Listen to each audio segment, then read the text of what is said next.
But I also just want to thank my guest that I have here. You guys are gonna meet her. She's an awesome, awesome, awesome woman. I met her last month. I was hosting the I'm Really Dope conference, and she was one of the keynote speakers. Her name is Cesara, okay? Cesara J. No, but let me just tell you, she's an awesome woman. We coined her the Olivia Pope of business politics. So she came up with this initiative, which is called, which is Seen versus Shadow.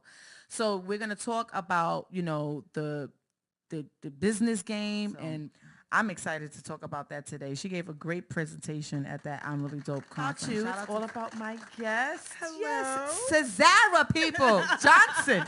Um, so you're here. I'm so excited. I'm excited. To So be here super as excited. well. You are definitely what you're doing in the initiative, and when you gave that whole speech and your whole presentation, it was like so many. I hear people you hear people walking around. They're like, oh my God, I really didn't know that was like business politics. Right, Like you right. hear so many different people discussing everything that you touched based on, and it was like, bing, you think that you know the game of business. You think that you know office politics, and in actualities, a lot of us really don't know. Absolutely. So The seen tell us. versus shadow, which helps people maneuver the game of politics with their integrity, their morality, and their health intact. Okay. Because a lot of times politics happen when a major change happens. Yeah. So So, how did you? Because you founded the Scene versus Shadow Absolutely. initiative, right? That you dealt with a lot of Fortune 500 Yes. companies, governments, Absolutely. and things of that. So the thing is those are so different sectors, right? Oh, And absolutely. in employment and in businesses and things of that Absolutely. nature. So how does your initiative actually universally fit each one of those sectors? Well, it's interesting because in terms of business education, this is the thing, Rain. When you go into a lot of businesses, they have trainers, right? Yes. They have trainers. Everybody has trainers, right? But then I noticed, I said, well, wait a minute. They're using their training departments all wrong. Most people are not even trainers. They can train, but they're more than trainers. Yes. They understand human psychology. They understand leadership. They understand change management. They understand fashion, which can go to brand imaging for a corporation. They understand the customer. They understand analysis. They understand so much, but people say, oh, you're just a trainer. Get up there and stand and you teach and then... Yeah, and that's it. And then that's it. But they don't realize that they're missing a secret weapon that could get them out of a lot of trouble. Wow. So so there are people who are trainers, but then there are people who can train, but who are business educators. So they're multidisciplinary educators who are also interdisciplinary educators. But a lot of companies sleep on them. But they would be the ones to get them out of trouble. Wow. You see how you just took the whole thing, broke it down in pieces, and it's like, really? So is that what I am? No. But then, you also find that a lot of times I find in being trained in new jobs and things of that nature, that the person who's actually training you is not a trainer. You ever find that? Do you ever find that when that's one thing that I write about. I write about that just because if you are a practitioner in a field called to train, that does not mean that you're a business educator who is educated in pedagogy and constructivist theories and curriculum building and instructional systems design and educational technology. So you can be an industry practitioner in your field who's called to train, but you're not actually pedagogically a trainer. Exactly. And I find that a lot, and it's kind of annoying because how would you want me to say, oh, I can do your job? Exactly. But again, training is so easy. All you do is just sit up and teach and go home, and that's not it. A lot of these people don't even know. They just don't know how to break it down to a certain person. Absolutely. And a lot of times they know it front to back, that they don't know how to then communicate that Absolutely. to someone Absolutely. else because they know it front and back and they don't understand the mind of a person who's is this is all new to them and you almost have to speak to them in Absolutely. layman terms Oh, absolutely. for them to really really really get it. But I, this particular question is really long, so I gotta read it. But a lot of people use the term office politics when they're discussing a situation where practices in a company and culture is not conducive to their growth. Hmm. However, that is a generalization of what it really is. Can you provide a clear, concise definition of what office politics is? Absolutely. So let's talk again. We're just talking about office politics alone. Office, simply put, it's an informal way that people socially deal with workplace challenges amongst teams and individuals. Okay. And the code of conduct is usually established by an informal majority, right? So again, that's office politics. So we're talking about operational level. It affects teams, it affects individuals. But then you have business politics that most people don't realize exist. Your upper management, your upper leaders, they don't play office politics. They play business politics because their business politics, the results of those politics actually will affect the business as a whole, not just teams, not just individuals, but the business as a whole. And if it's exposed, whether good or bad, it can affect society and community. So business politics affects both strategic, the tactical, and it can, and then office politics focuses on operational levels, teams. Okay. See? I didn't know the definition completely. I had no idea. Right? And she just broke it down into like, and you're like, really?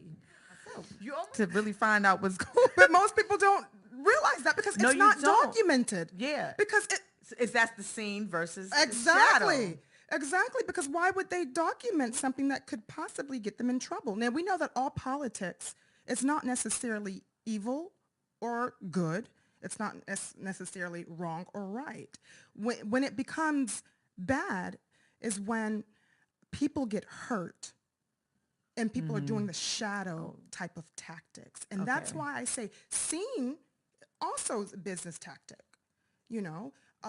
Shadow business also a political tactic, I'm trying to say. But when it hurts people, that's when it becomes a shadow politics. Okay, I get it. So I was watching your YouTube video that you had, and it was a government example of someone away on a deployment, and there were people getting killed, Afghans, and he doesn't feel comfortable telling his superiors, so Right. he writes to his dad and explains it. The dad says something. I guess he writes to the government.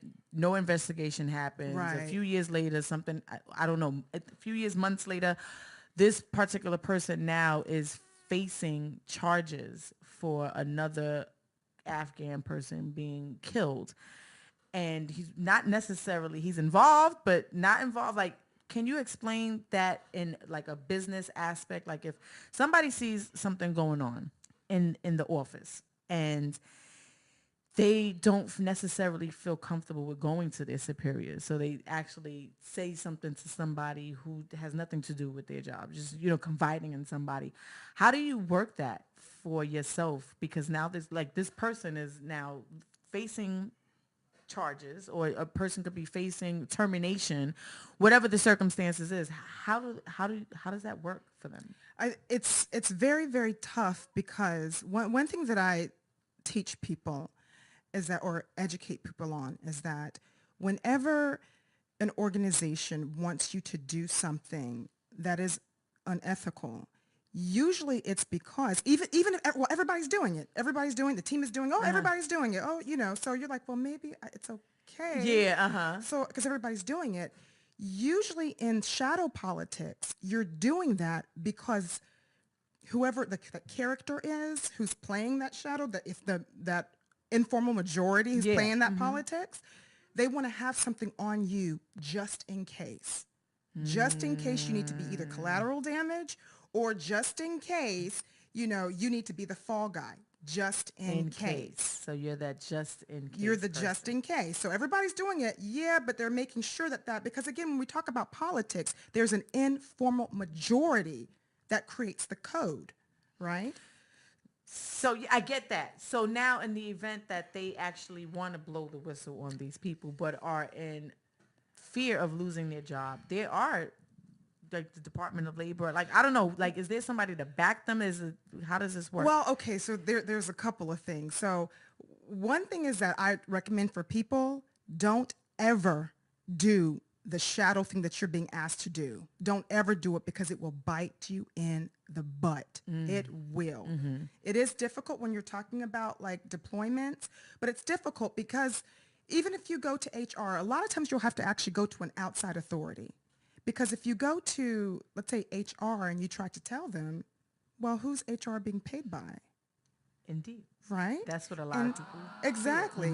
And so the thing about it for people who are direct reports, the formal policies that okay, you can tell us, you can do that. Most of the time that doesn't work if you're a direct report. It usually works if you're a boss. Exactly. Right? Yes. And then the boss can go to HR and say, well, I have a problem. Let's go through. Yes. And say, well, I have a problem. Let's go through. Yes. Right? But normally, if you're in that situation, you either need to find an alliance with an outside team. So for example, let's say you're in, I don't know, radio engineering, since we're here, radio engineering, right? In a lot of politics, a lot of departments don't like each other. Unfortunately, especially in big organizations, they just don't like each other. Which is crazy. Right? Yeah. So again, we're talking about politics has to deal with an informal majority. So you have to find another majority that rules informally. So if you're in radio, for instance, you may have to find another department and form an alliance with a leader there. A genuine alliance, Okay, not yes. one, but a genuine alliance. So just in case something happens in your team, you can be pulled out. Because again, if they're the enemy, right? Yes, An enemy of an enemy is your friend, Very true. Okay. right? Okay, yeah. Or you have to be willing to leave. Sometimes you have to be willing to leave. And let me tell you a story that I thought was amazing. I mean, I don't recommend people to do this, Okay. but it fascinates me that this happened. So there was a manager who wanted a vice president position of a large corporation. Okay. He didn't get it. So he kept saying, I want this, I want this, I want it. He didn't get it. So what he had done previously was the organization's or the corporation's customer, he had aligned himself with the customer just in case. So what happened was when he went to the CEO and said, I want that vice president position. I deserve it. This is what I've done, blah, blah, blah, blah, blah. Yeah. And the CEO said no. He gave a 10-minute resignation and had already planned to be hired, or he was already hired by the customer. So then he now became the corporation who didn't give him the job, he now became their customer. So now they had to serve him. Now, I'm not saying that that's a good tactic to do. In his case, it But, was, right? I mean, it worked out for him. It worked out for him. So what I'm saying is that sometimes people use different ways, Tactics, maybe yeah. maybe not evil, because sometimes it's borderline unethical, Yeah. borderline Yeah. unethical. But you have to see what it serves you. I guess it's every situation is unique in itself. It's very somewhat. unique because you have to know where you fall in line. Like, for example, you can read all the books in the world about how to maneuver politics. But if you don't realize what your role is, are you a customer? If you're a customer, the game of politics is different than if you're a vendor. Okay. Right? And then that's different than if you are an employee of just a corporation. So things Yes. are very different. It's fine-tuned for each person. for Exactly. each situation. Exactly. So what the politics you play in government will not be the same politics you would play in a health institution. Absolutely. And in the politics that I play, and you have to also know regionally where you are, because the politics that you may play in Georgia with a different culture is not the see same that? politics that you could play in New York. Yes. Okay, And it's so not the same that you could culture play in DC DC. or in Ohio No, or exactly. LA. So you have to even know your region. You have to know your region. It's amazing because if one great thing about maneuvering the game of politics, study money. Study people who deal with money, like investment banks, because what they do, they're not just dealing with money alone. They deal with macroeconomics. So they're like, okay, this family here, what affects this family? Okay, this family is affected by the society. Okay, what's going on in the society? Well, they may eat corn, but the corn is being affected by the rain, who's being affected by blah blah blah blah blah. And there's so much, Wow. right, in terms of macroeconomics. And if you study things enough, you can actually find a solution to one thing by studying everything that correlates to it. Okay. So you have to be very aware. Be very, very aware of what's going on. Like, for example, if you're in the corporation and you are concerned about business politics, well, do you know the financial status of your corporation? Do you know who your boss is aligned with? Do you know who your CEO is aligned with? Do you know who your peers are aligned with? Because just in case you need to make a move, you have to know where the It's kind like of... chess. It's chess. It's like chess. It's chess. It is. Right? Yeah. And the thing is that some people, they get really hurt when they realize, or when they don't realize it's a game. Because in the Merriam-Webster's dictionary, politics is also considered like a regular part of people's job. When people say it's just a practical daily routine, Yes. that means that some people who are playing politics, they don't see it as being evil towards you. They see it as, oh, that's part of me going to work. Yeah. So they do that when That's they just part of the culture. that's just too. part of the culture. So that's what they do. So if you can kind of take the emotion out of it, even though it's hard, Yeah. but see it as a game that isn't fair. Because people say, that's not fair. You can't waste your time talking about fairness in the game, because it's not fair. It's not fair. It's not fair for what happens to you if you're the victim, but it's also not fair for the offender if you forgive them. Right? You should forgive. You should forgive. But in the game, they don't really deserve your forgiveness. So the fact that you did forgive them is also not fair to the offender, who didn't deserve it anyways. So people still get forgiveness, and they should, and people still play the game in an evil way. So it's not fair. So get over that part. You'll be able to play the game. It's always going to be not fair. Yeah. So you'll be able to play the game better if you don't waste your time talking about fairness. Yeah, I get that. Wow. I'm just kind of like, I'm more like, woo, my brain is like, woo, it's calculating all of these things. And my beautiful guest, Cesara J. Johnson. And, I'm going back and forth. Yes, Sarah J is just fine. But this is another question I wanted to ask you. It's a long-winded, so I have to read it.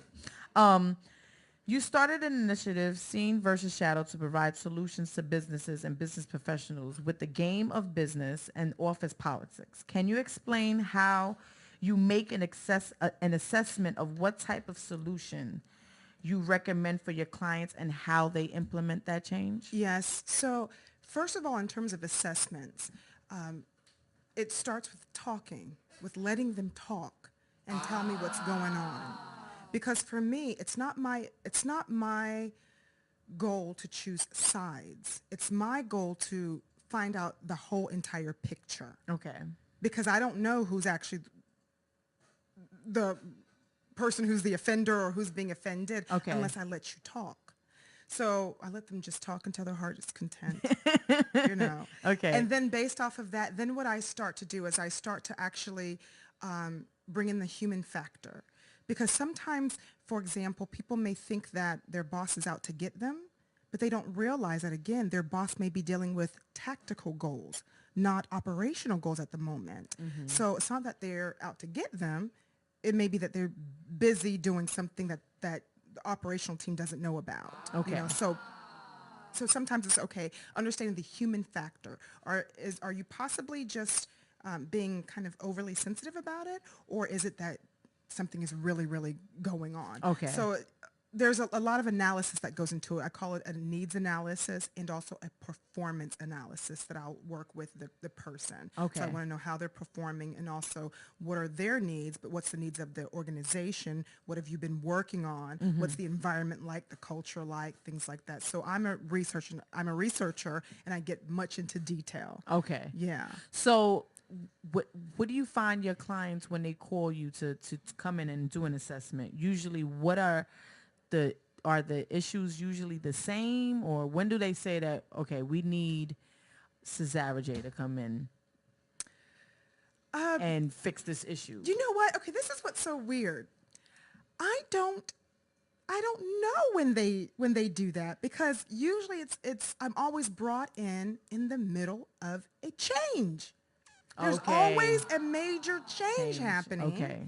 and then that's when I'm brought in because again, usually the politics happen Uh-huh. And people where are reluctant to change. yes, Very where the reluctant to change change. exactly. So that's usually so I don't know their process, but I know it's usually right in the middle of a big change. Okay. And so, you know, how do they implement this change? You know, do you find because they're already going through a change, right? But then you Yes. come in and adding another change to the whole exact thing. Do you find that people are reluctant to it or they're open to it?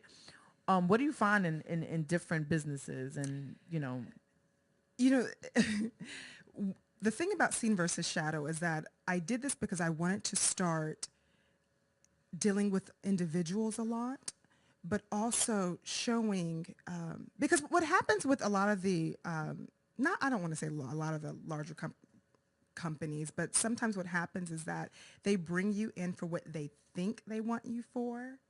okay. But then when they realize that, oh my gosh, as a business educator, my job is to dig deep, but not just dig deep. My job is to dig deep and solve Okay. and solve. But sometimes when you dig deep, people are like, oh my gosh, she just discovered something that either we want it to remain hidden or if she tells us, we have to legally deal with it. So sometimes I'm Yeah. asked things like this, and this is kind of crazy, but sometimes I'm asked, whatever you find, Cesara, don't tell us. Because if you tell us, then we have to deal with it. So just don't tell us, which is a form of politics, right? What? So I'm like, Like, you it's bring me in here. It doesn't make much sense to me. I don't. I mean, it does, but it doesn't because it's like if there's a problem, what do you want to fix it? but sometimes you again what they don't realize about the educational part, and that's what I'm telling people. Like I have this new thing called business education service management, and what it is that sometimes they bring me in, but they think it's like as a trainer. They don't really want the educational part, but they don't realize that if you have the educational service management part, I could actually help you to deal with it before it even becomes an issue. Exactly. And because it's interesting how some people will bring you in, and it's not all people, but you find that one or two or whatever will bring you in to actually justify a decision that they've already made. So they want you as an expert to justify Justify. an Okay. already made decision. Where that's not my job. My job is to inform you, well, wait a minute, you're going on the wrong track. But the problem is, what if you've spent $5 million on a $3 million project, then you brought me in later to Tell say, you that I'm not, I can't justify what you're right. doing. And then they're like, oh my gosh, because how do I explain that to, the constituents or my stakeholders that, oops, we've just spent $5 million that was supposed to be on a $3 million project. And now she's telling us, oops, we have to go a different direction. So my thing is, as an educational service management, if you bring people in from the beginning, someone like me from the beginning, don't wait Yeah. until a major change. You bring me in when you're starting to think about About the this change. change, and then you can help them. Exactly. So then I can show, because the thing is The too, change will then be probably seamless. yes, exactly. And then you don't have to go through that. Oops. So what advice would we've been talking about big corporations and stuff like that. What would you give, what advice would you actually give an entrepreneur, someone Yes. who's running a business on their own, they have all of these things going on, but the CFO, the CEO, you know, like they're everything. Yeah. How does that, what advice would you give them? Keep your mouth closed. I, I really do. And you have to take that how you take it. The thing about it is that as an entrepreneur, you have to be careful what you say. And you have to practice what you say. It's something that you were talking about, Rain. You were talking about communication.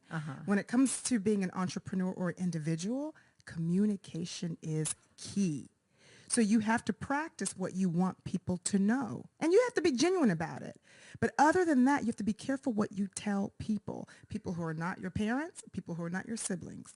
Everybody else, you have to be careful what you say because either, number one, in the age of this generation or the app generation as they call it, people have a lot of recorders, right? Yeah. And then there are some people who are just listening to for ideas. So you could be that person who's like, oh, guess what? I have this great idea. Oh my gosh, it's so great.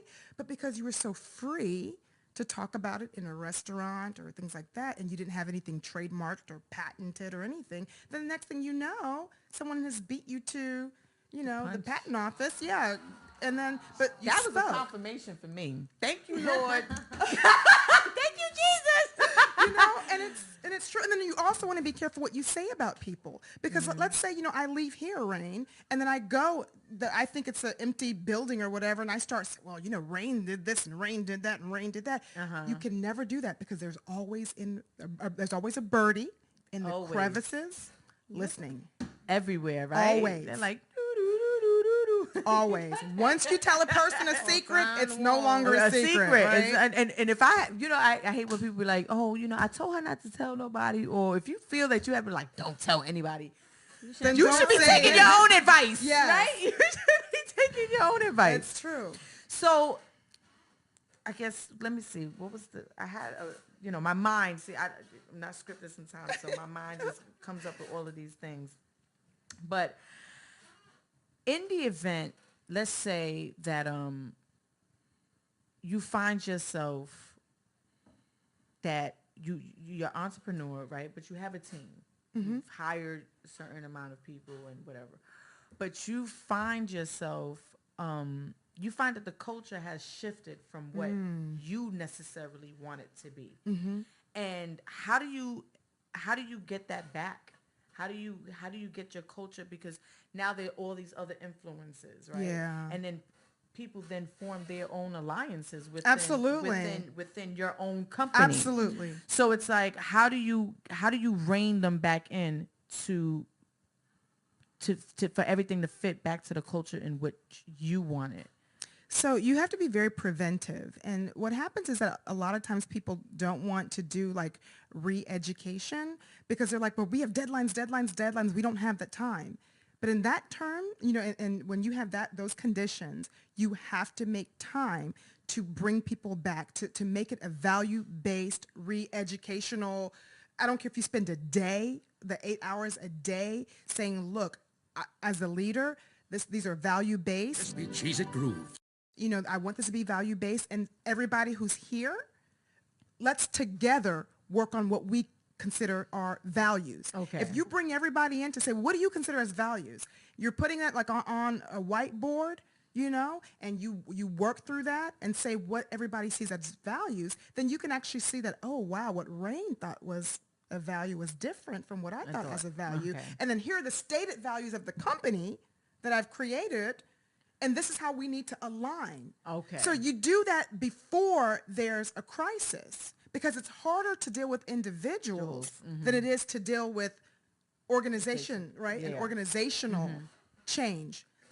You can do that, and it's more preventive because once you start doing individuals, usually it's after the offense has happened. So it's preventive care of business. Exactly. And it just has You have to look at it like that, like you're getting your annual physical or something like that. And you as the leader, you have to say, I won't tolerate certain types of things. And a matter of fact, and then after that happens, you make sure your managers, what are their values? What will they not tolerate? And if that becomes a thing that's constant, it's constant. Whether you have cartoons that are showing values, whether you have broadcast on knowledge management system, to make sure that you keep you keep reminding these people. You keep It's always reminding them. towards the end of the show, and I'm like, I have so many more questions. But thank you so much for actually coming to my Thank show. I you. hope anybody who was listening just took a lot of information. And if you have a business, if you're in a corporation, if you're in the midst of a big change, please, this is the person that you need to see. But I hope that you take away the knowledge that she gave today, because anybody who would like to, you know, hire you and in your company and, you know, bring you in as a consultation, a counselor, or